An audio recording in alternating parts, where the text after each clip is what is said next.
Bienvenue pour ce podcast, je suis Julien Desbordes, je pratique et j'enseigne les arts internes et plus particulièrement le Tai Chi Chuan. Pour être au courant de tous les stages et événements que je propose, vous pouvez aller sur hmetaichi.fr, hmetaichi.fr. Bonne écoute. Bonjour à tous. Alors dans ce podcast, on va parler des 4 potentiels ou 4 énergies ou 4 portes principales du Tai Chi Chuan, à savoir Peng, Lu, Jian. On va aussi parler un petit peu des 4 portes secondaires et de manière plus globale du travail à deux en Tai Chi Chuan. Des poussées des mains, etc. Je suis tombé sur une vidéo un petit peu par hasard parce que j'évite de regarder du contenu sur le Tai Chi en général depuis quelque temps. Et je suis tombé bizarrement sur cette vidéo de quelqu'un qui essaye de montrer une application martiale. Et ce qui est assez rigolo, je ne m'y attendais pas, c'est qu'à la fin de cette vidéo, il me prend comme exemple un extrait de vidéo où on voit Adam Missner qui fait une application, enfin qui montre un exercice. Et il prend ça comme exemple pour ensuite essayer de faire la même chose. Et ça m'a fait sourire puisque, eh bien déjà, il explique ça comme étant Han, l'énergie de Han. Or, dans la vidéo, en fait, c'est pas ce qu'il fait, Adam Missner. Il fait juste, il fait Chai et ensuite il fait une poussée. Et donc, cette confusion, cette non-compréhension de qu'est-ce que ces 4 énergies, eh bien, m'a fait dire, tiens, je vais en parler un petit peu, c'est l'occasion de faire un podcast peut-être là-dessus. Il y a pas mal de choses à dire, en fait, vraiment, sur ce sujet-là, et force est de constater finalement que eh bien, c'est assez rare des personnes qui comprennent ce que veulent dire ces 4 énergies, ou plutôt des personnes qui puissent démontrer le sens de ces 4 potentiels réellement, au-delà de juste des mouvements, ou etc. Donc, voilà comment moi je le comprends à travers ma pratique, comment j'ai envie de dire comment on le pratique, comment on le comprend à Evenman Earth, mais ça reste toujours bien sûr à travers mon filtre à moi, donc je veux pas me porter porte-parole des autres. Mais voilà comment ça se passe, comment on entrevoit les choses. Alors déjà, la première chose, c'est que donc on a 8 potentiels. Donc, c'est-à-dire il y a 8 énergies, on dit parfois 8 portes, Bamen, les 8 portes, qui sont des énergies particulières, des directions, c'est difficile à traduire comme ça. C'est plus que des directions, c'est pour ça que je dis le mot énergie. En fait, j'aime pas trop utiliser ce terme parce que je sais que ça peut être entendu de plein de manières différentes, mais bon, voilà, c'est comme ça. Et donc, on a ces 4 énergies principales. Il y en a d'autres aussi, puisque bien sûr, il y a les coups de pied, etc. dans la forme, mais voilà, il y en a 8. Et dans ces 8, il y a encore 4 qui sont encore plus 4 énergies vraiment principales. Et en gros, l'idée, c'est que chaque énergie, ou Jin, force interne, peut être exprimée du moment qu'on a développé Peng. Excusez-moi aussi pour la très mauvaise prononciation, encore une fois.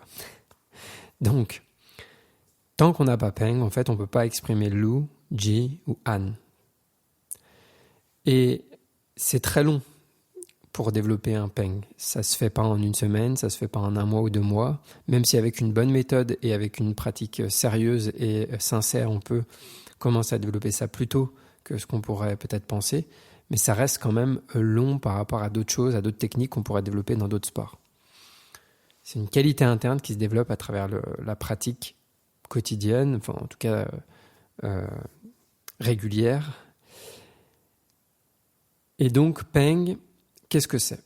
C'est-à-dire qu'en fait, si on n'a pas si on n'a pas Peng, si on n'a pas développé un peu d'énergie de Peng, on ne pourra pas avoir Lu, Ji, Han.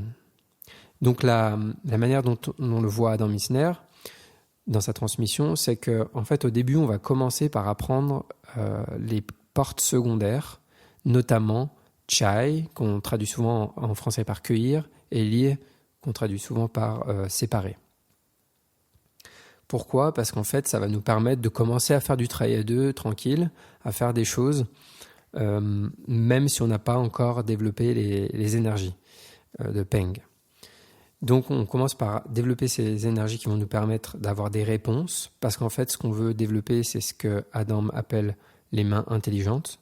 Donc, on part du principe qu'au départ, on a les mains stupides. Qu'est-ce que ça veut dire, les mains stupides ? Ça veut dire que quand on nous pousse, on n'a pas de réponse adéquate, on ne sait pas relâcher, on ne sait pas répondre avec du relâchement et de la structure, etc. Et donc, on va insister, on va fuir, on va être dans ces choses un petit peu maladroites. Et on veut développer l'intelligence des mains, c'est-à-dire, donc lui, il prend cette comparaison, il dit c'est comme une discussion où on va apprendre à argumenter et pas juste répéter bêtement notre idée, mais vraiment avoir une discussion et avoir des réponses, argumenter, etc. Donc quand on nous pousse, je vais avoir une réponse, et quand ensuite moi je veux proposer quelque chose à l'autre, l'autre va avoir une réponse. Et tout ce travail-là, il va faire en sorte de développer donc ces fameuses mains intelligentes qui vont me permettre ensuite d'être libre, c'est-à-dire que mes bras, bien sûr connectés au corps et à tout le reste, vont avoir des réponses, et je vais pouvoir me focaliser ensuite sur d'autres qualités. Mais beaucoup du travail qu'on fait à Heaven Man Earth est basé là-dessus, dans le travail à deux. C'est-à-dire que c'est vraiment une qualité qu'on veut développer dès le début. Donc au début, dans le travail à deux, on va se focaliser sur Chai, par exemple, et le séparer. Et puis il y a Joko aussi, qui sont le coup de coude et coup d'épaule, mais c'est surtout le Chai, les séparés qu'on va travailler beaucoup à HME au début. Ça ne veut pas dire qu'on ne va pas faire les mouvements de Peng et les mouvements de Lu et de Ji et de Han, mais ça reste des mouvements, il n'y a pas l'énergie dedans, il n'y a pas la dynamique, il n'y a pas le Yi qui correspond, etc. Donc on va commencer comme ça. Ensuite, donc l'idée c'est que, à force de pratiquer et de s'entraîner sérieusement, on va développer Peng. Comment on développe Peng ? Peng, en fait, c'est l'énergie qui est la résultante d'un entraînement à Song, qu'on traduit par relâcher de façon basique, mais c'est bien plus que ça. D'ailleurs, je vous invite à regarder l'article, et puis j'avais fait un podcast là-dessus aussi sur les 6 niveaux de Song qui donne un peu plus d'informations. Qu'est-ce que c'est Song ? C'est pas juste relâcher en fait, mais quand on ne sait pas au début ce que ça veut dire Song, on dit relâcher pour que la personne comprenne et une information.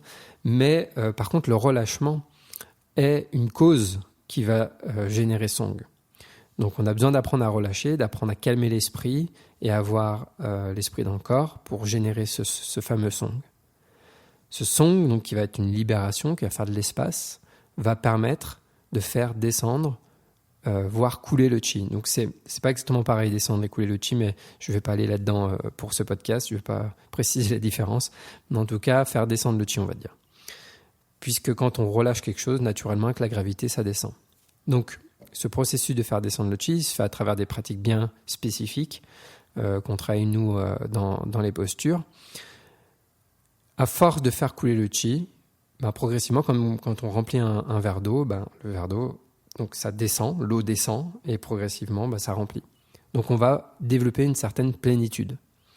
Cette plénitude, ça va être Peng. Donc quand on a développé une certaine plénitude, on a, disons, cette qualité de Peng qui est là. On a du Peng. Donc Peng est dépendant de cette capacité, de cette compétence et de cette qualité à avoir descendu le chi, avoir coulé le chi et avoir rempli le corps. Donc quand on a cette qualité, cette plénitude de Peng, on va pouvoir la manifester. C'est-à-dire qu'en fait, Peng, c'est l'énergie yang, l'extrême yang, disons, ou le pur yang.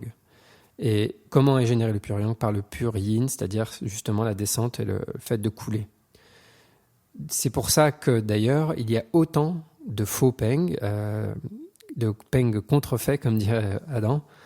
D'ailleurs, c'est pareil, il y a une vidéo que j'ai sous-titrée aussi sur la chaîne YouTube, dans laquelle il explique ça, il parle de ça.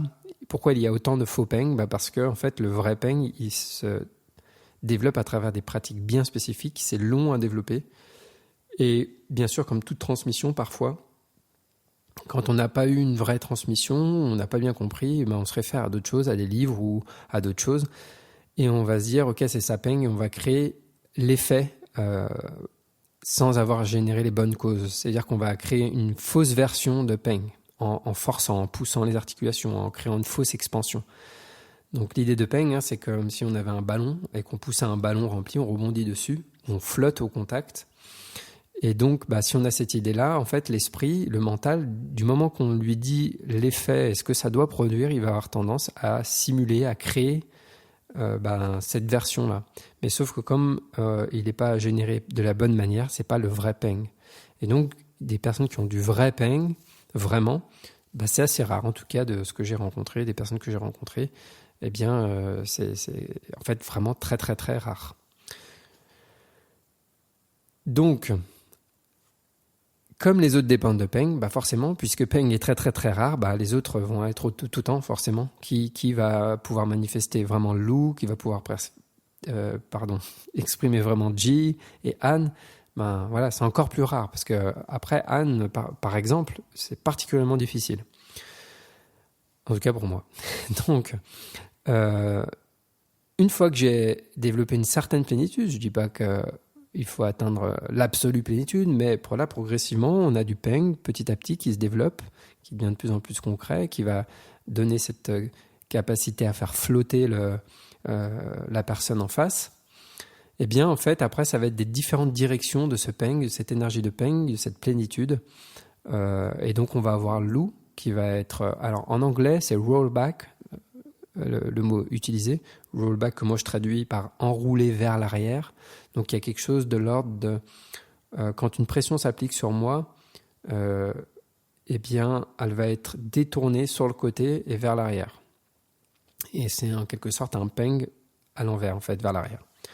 Ji, c'est l'énergie de pression, Sifu dit ça dans une des vidéos aussi, que je n'ai pas sous-titré pour le coup, mais il parle de triangularisation. C'est-à-dire 2 points en fait qui deviennent 1. Donc Ji, c'est ça. C'est cette compression de triangularisation.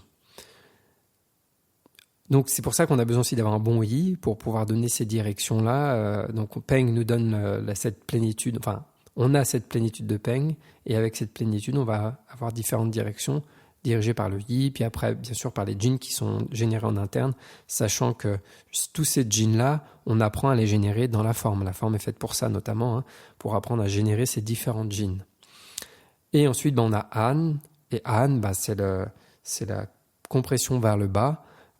Par exemple, quand Adam me fait An, j'ai la sensation qu'un tank est en train de m'écraser au sol. C'est pour ça que quand on voit des vidéos, parfois, on voit Sifu qui fait ça, et la personne s'écrase par terre. Elle a les fesses qui tombent et vraiment on s'écrase par terre. On a l'impression qu'en fait un tank nous écrase. Donc c'est bien sûr pas la pression de ses bras qui fait cette impression, mais c'est vraiment on se sent écrasé, quoi. Et donc voilà. Donc on a besoin d'avoir ce peigne pour pouvoir générer ce Han. Donc c'est pas juste une poussée en avant, parce qu'en fait souvent quand je vois certaines vidéos, la personne fait juste pousser comme n'importe qui pousserait, en fait. Je vois pas qu'est-ce qui est de si spécial ou particulier au tai chi. Donc on explique ça comme si c'était Han ou autre chose, une énergie spécifique du tai chi, que la personne fait juste pousser normalement comme n'importe qui le ferait. Pour moi, le tai chi a toujours eu cette idée de faire des choses qui sont quand même un petit peu hors du commun, parce que c'est le fruit d'un entraînement, comme des moines Shaolin ou dans d'autres arts, et ils vont faire des choses qui sont hors du commun. Dans chaque art, on développe des compétences très particulières. Quand on s'entraîne vraiment beaucoup, on doit être capable de faire des choses hors du commun. Quelqu'un qui va faire beaucoup de traction, par exemple, sur des barres, etc., qui fait cet entraînement tous les jours, il va faire des choses hors du commun que je suis incapable de faire.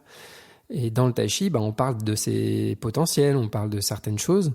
Eh bien, on doit pouvoir les voir à l'action, et pas se retrouver à, finalement, quand on pousse, pousser comme n'importe qui d'autre, parce que finalement ça veut dire quoi, qu'on s'entraîne tous les jours autant d'heures pour faire la même chose qu'on ferait sans faire du tai chi. Parfois c'est assez curieux. Donc voilà, c'est, encore une fois, je le répète, personnellement, j'ai vraiment rarement vu des personnes me manifester ces djinns. Et je trouve qu'il y a beaucoup d'incompréhension là-dessus, parce que quand on n'a jamais reçu soit l'expérience et voir les explications qui vont avec l'expérience, et qu'on n'a pas une méthode qui nous apprend à le développer soi-même, eh bien, on n'a aucune idée de ce que ça peut être, puisqu'on ne peut pas imaginer ces choses, en fait. On peut lire des livres, on se crée une idée, mais ça reste une idée et c'est pas la réalité. Donc, il faut l'avoir expérimenté pour commencer à capter que, ok, il y a quelque chose, et puis ensuite commencer à avoir une méthode qui nous enseigne à le faire progressivement, voilà, mais ça prend du temps, quoi. En tout cas, pour développer Peng, ça prend un certain temps. Voilà le sujet dont je voulais parler aujourd'hui. Bien sûr, tout ça aussi, c'est dépendant d'un bon yi, et c'est exactement pour ça, je crois que je m'améliore dans le côté annonce de stage, c'est pour ça que je propose un stage en janvier d'une semaine qui sera dédié au yi, au développement de Ting et de Song. Il y aura des assises en plus du Tai Chi pour développer ses qualités mentales, et on va travailler justement sur Penglu Jian. Il reste une seule place. Voilà, et bien merci encore aux personnes qui me soutiennent sur Tipeee. Merci beaucoup, merci. Je ne vais pas refaire comme le dernier podcast à redire 20 000 merci. Je vous rappelle que le programme en ligne d'Adam Missner, Discover Tai Chi, est sous-titré en français. Il suffit pour cela de s'inscrire. Vous avez le premier mois qui est gratuit, et vous pouvez utiliser mon lien d'affiliation. Ça me permet de me soutenir. C'est-à-dire qu'une partie me revient en fait sur votre abonnement si vous vous inscrivez ensuite.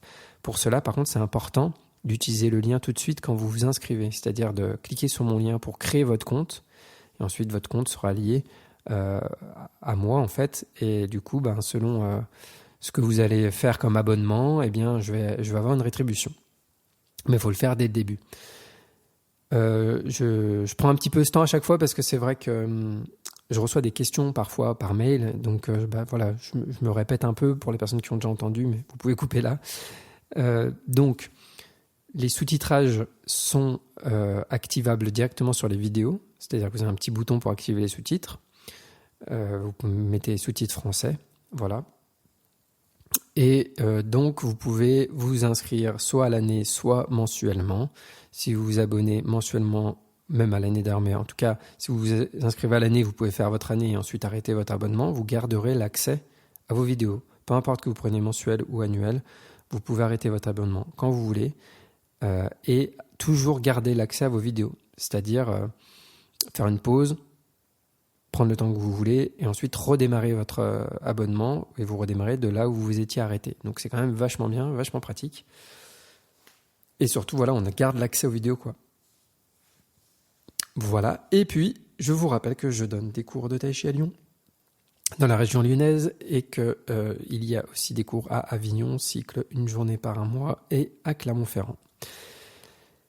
En tout cas, n'hésitez pas à vous rendre sur hmetaichi.fr si vous voulez plus d'infos, et me contacter, bien sûr, n'hésitez pas si vous avez des questions ou des remarques. À très bientôt, bonne pratique.